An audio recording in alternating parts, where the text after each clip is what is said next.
There was a lot of fear in the community, and there was a point where you just assumed, you had to assume that everyone you knew was HIV positive. We heard stories about food trays being left outside hospital rooms. That seemed to be the norm. It was really inappropriate and unacceptable what was going on at the time. In 1988, when Casey House was founded and was born, I will never forget what it felt like to be young and gay in that time.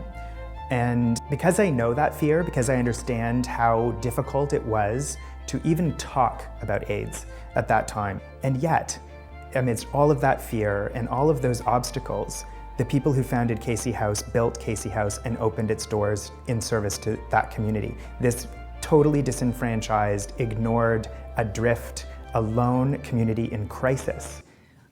We were flying by the seat of our pants. There was no blueprint, there was no guidebook. We had to guess at how to set the hospice up so we could provide ideal care for HIV. And at that time, there was hardly any information about how to set up any kind of hospice. There was a time when I probably went to 20 or 30 funerals a year.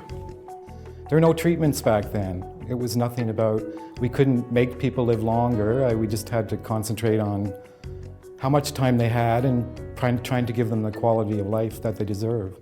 One thing I learned is that no matter what you are, you always have Casey House at your back. If you're alone in this fight, then you're no longer alone with the Casey House.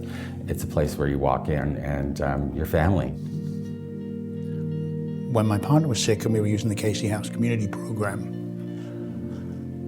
the wonderful thing about Casey House is it doesn't just focus on the individual person suffering, because HIV/AIDS doesn't just affect the person infected, it affects all their friends and their family.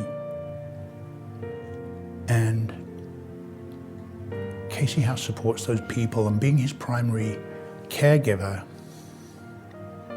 Casey House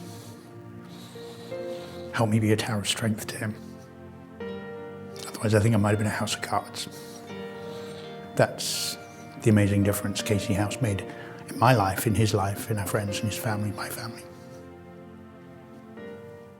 Casey House, to me, it's my second home. Actually, my first home. I spend more time there than I do at my regular home. HIV and AIDS has been in our community for some time, and we know that many people live with stigma and oftentimes in isolation. The quality of care that Casey House delivers to this population is absolutely important. This anniversary is about remembering all the people that made this possible. It's about honoring the people that we've cared for, and it's about looking forward to our future. We still need to move forward and need to grow and need to develop, and we need more Casey Houses. I feel very proud to work at Casey House. As our founders did 25 years ago, we're inviting people to join with us as we continue to provide compassionate, excellent health care for people who are struggling every day with HIV/AIDS right here in our community. Without the Casey House, I think I would have died. Casey House is a necessity in my life. It's such a deeply personal honor to be chair of the board. We're just giving compassion a home. When the founders of Casey House created Casey House 25 years ago, it was in a response to a desperate need at a desperate time. 25 years later, there's still a desperate need and a growing need. HIV/AIDS is not going away.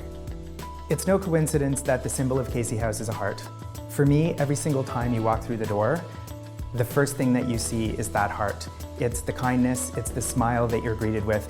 It's those core values that June Callwood expounded and taught us and spoke about over and over again that are still exactly the same. They've been there since 1988. They will continue to be there when we have a brand new door on a brand new building. That's what Casey House is all about. It's all about heart.